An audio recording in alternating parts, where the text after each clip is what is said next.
ఇక మొత్తం మీద అన్ని దినపత్రికల్లోనూ ఈ వార్తలను హైలైట్ చేశారు. వీటిపై మనతో స్పందించడానికి స్టూడియోలో ఉన్నారు టీపీసీసీ స్పోక్స్ పర్సన్ సత్యం శ్రీరంగం గారు. వారిని అడిగి మరిన్ని వివరాలు తెలుసుకునే ప్రయత్నం చేద్దాము. ఇచ్చిన మాట నిలబెట్టుకుందనడానికి ఉదాహరణ ఇదే అండి. 2004లో యూపీఏ ప్రభుత్వం కూడా అధికారంలోకి వచ్చిన మొట్టమొదటిగా రుణమాఫీ చేసినప్పుడు కూడా అప్పుడు మన రాష్ట్రంలో కూడా ఉమ్మడి ఆంధ్రప్రదేశ్లో రాజశేఖర రెడ్డి గారు రైతు రుణమాఫీ ద్వారా రైతుల మనసునప్పుడు దోచుకున్నాడు. ఆయన ఇచ్చిన మాట ఫస్ట్ సంతకం ఆయన దాని మీద పెట్టాడు, రైతుల రుణమాఫీ మీద. అప్పుడు 2004లో కాంగ్రెస్ పార్టీ అధికారం రావడానికి మెయిన్ ప్రధాన హామీల్లో రైతు రుణమాఫీ ఒకటి. ఆ రోజు కూడా దేశవ్యాప్తంగా కూడా కాంగ్రెస్ పార్టీ అధికారం రావడం జరిగింది. దేశవ్యాప్తంగా రుణమాఫీ చేశారు. ఈ రోజు కూడా ఈ 10 సంవత్సరాల తర్వాత ఇప్పుడు దాదాపు 14 సంవత్సరాలు 15 సంవత్సరాలు గడిచిపోయినాయి. మొన్న కాంగ్రెస్ పార్టీ 2014లో దిగిపోయి బీజేపీ అధికారంలోకి వచ్చినాక ఈ పెద్ద పెద్ద చట్టాలు ఇప్పుడు రుణమాఫీ కాబట్టి జీఎస్టీ కాబట్టి ఇవన్నీ ఇండైరెక్ట్గా రైతుల మీద ప్రభావితం చూపించినాయి. ఇప్పుడు రైతులు పెట్టుబడులు పెట్టాలంటే డబ్బులు లేక అప్పులు తెచ్చుకోవటం, పెట్టుబడులు పెడితే వారికి గిట్టుబాటు ధరలు లేక ఇవన్నీ దేశవ్యాప్తంగా కూడా చిన్న సన్నకారు రైతులందరూ పెద్ద ఎత్తున ఇబ్బంది పడ్డారు. రాహుల్ గాంధీ గారు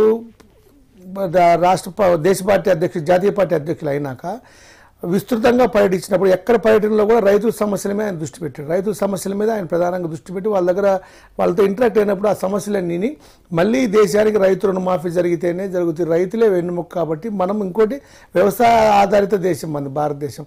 ఎక్కువ మంది రైతులు వ్యవసాయం మీద ఆధారపడి జీవిస్తున్నారు. వ్యవసాయ ఉత్పత్తులకి సరైన ధర నిర్ణయించి వాళ్ళని రుణమాఫీ నుంచి రుణగ్రస్తుల నుంచి బయటపడేసిన రోజే ఈ భారతదేశానికి అద్భుతమైన ప్రగతి కనపడుతుందన్న ఒకే ఒక ఉద్దేశంతో కాంగ్రెస్ పార్టీ జాతీయ స్థాయిలో ఆ నిర్ణయం తీసుకుంది. ఆ నిర్ణయాన్ని మా యూపీఏ మిత్రపక్షాలు కూడా వాళ్ళు ఇచ్చేశారు, సపోర్ట్ చేశారు.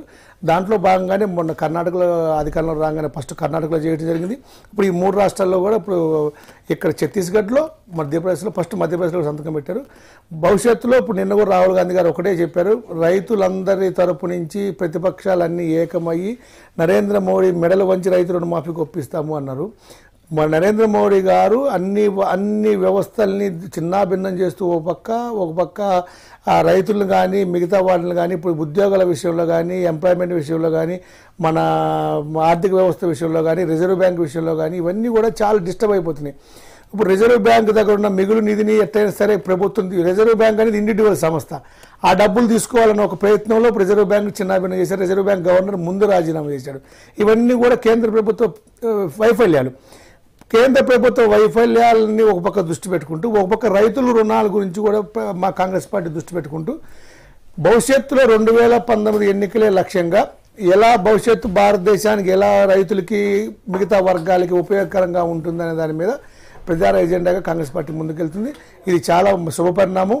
ఇదే కేంద్ర ప్రభుత్వం కూడా ఎట్టి పరిస్థితుల్లో కూడా కేంద్ర ప్రభుత్వాన్ని కూడా ఈ విషయంలో కాంగ్రెస్ పార్టీ మెడలు వంచుతుంది. కాంగ్రెస్ పార్టీ గట్టిగా దీని మీద పోరాటం చేసి జాతీయ స్థాయిలో అన్ని రాష్ట్రాల్లో కూడా బీజేపీ పార్టీ అధికారంలో ఉన్న రాష్ట్రాల్లో రైతు రుణమాఫీ జరగాలి. రైతులను ఆదుకోవాల్సిన అవసరం ప్రభుత్వం మీద ఉంది. రైతులే మనకు ఇంపార్టెంట్ కాబట్టి రైతులు మంచిగా ఉంటేనే ప్రజలంతా సుఖంగా ఉంటారు కాబట్టి ఇది చాలా ముఖ్యమైన నిర్ణయం అండి. అందులో ఎటువంటి సందేహం లేదు.